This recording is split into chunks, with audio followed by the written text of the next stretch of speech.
Inyawo zakho ziyatshisa yini most of the times? Ulabo yini ubuhlungu lobuyana obungani benza inyawo either zingani ziyatshisa, ingani sometimes ziyaqanda kakhulu, ingani zinama zila feeling. Kungabe kuyi-problem olayo yini? Mfuna ukukutshela ukuthi nxa u-diabetic kungabe kuyi-sign yomkhuhlane esithi thina yi-diabetic neuropathy and ufuna ukuyilungisa kusesemasinyane. Why?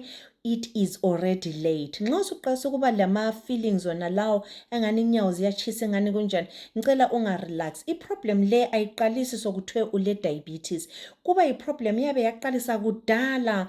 Ungakhohlwa ukuthi the time ubonakala ukuthi you are diabetic, ivele i-problem yetshukela ibisileminyaka emzimbeni wakho, but the body compensates ibilokhu ifihla ichukela le. Ngesikhathi lokho ifihla ichukela ibisenza ama-damages in the body.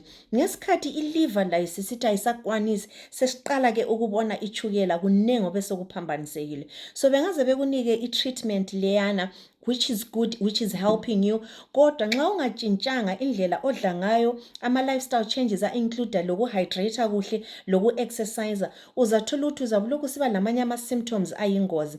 I-problem ngomkhuhlane wechukela yokuthi ama-symptoms awo ayingozi more than umkhuhlane ngokwawo, ngoba it's a sign ukuthi kukhona osokulimala deadly phakathi. So for example, inyawo engikhuluma ngazo zitshengisela ukuthi ama-blood vessels akho are struggling, atshengisela ukuthi i-blood supply ayisafiki kuhle kuma-nerves. So kwesinye isikhathi okwenza kube numb, kuqande, kuchise is because awusatholi igazi elifaneleyo laphana. Igazi eselifika laphana lincane kumbe alikho as nutritious, alila oxygen okumele libe layo. Ufuna ukuthi kube yinto oyilungisayo masinyane. Uyilungisa njani? Alikho iphilisi ozaliphiwa ngudokotela elilapha i-neuropathy. Okulapha i-neuropathy yikwehlisa ichukela. The reason kunjalo kungenxa yokuthi ichukela lakho liphezulu. Wena ungaqalisa ukusebenza ukuyehlisa ichukela uzabona umehluko. Ungakhohlwa ukuthi ichukela siyilungisa njani. Sizama ukwenza i-intermittent fasting. Omunye you could just be pre-diabetic kodwa uzizwa inyawo zisiba njani. Omunye could just be insulin resistance. Uyazizwa ukuthi uhlezi udiniwe, uhlezi ufuna ukuthambisa, uhlezi uzamula ucabanga ukudla, now and again ufuna ukusnacka.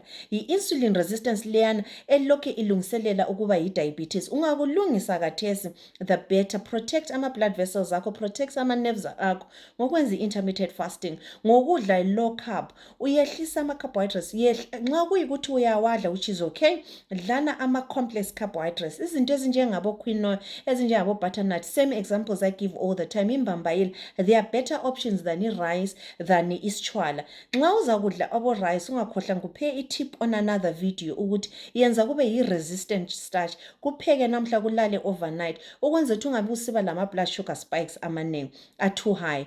Kodwa nxa uvele usu-diabetic, you want to make sure ukuthi you are very smart with carbohydrates. Zama ukuthi uyehlise kakhulu kulokho. Ama-carbohydrates akho ephume ekudleni okunjenge-beans, i-beans lazo yi-carbohydrate, ephume ekudleni okunjengo-quinoa, oyabe ukwazi ukuthi kule-fiber, kule-protein at the same time kule-carbohydrate. Nxa usenza njalo uyehlisa ichukela, ucontrol or uprotecta ama-organs akho anjengama-blood vessels, inyawo zona lezi engikhuluma ngazo. Kuqalisa kunjalo, kucine sokuchisa even ama-tissues, kucine sokuthiwa inyawo zakho sezi-gangrenous, azisela oxygen, azisela gazi eli-right, ucine usuluza itho, ucine sokuthiwa sesikhupha unyawo. But izinto ezipreventakayo, abanye abayitholi i-information, kodwa nxa suyitholile i-information, go and find out more and start helping yourself namhlanje.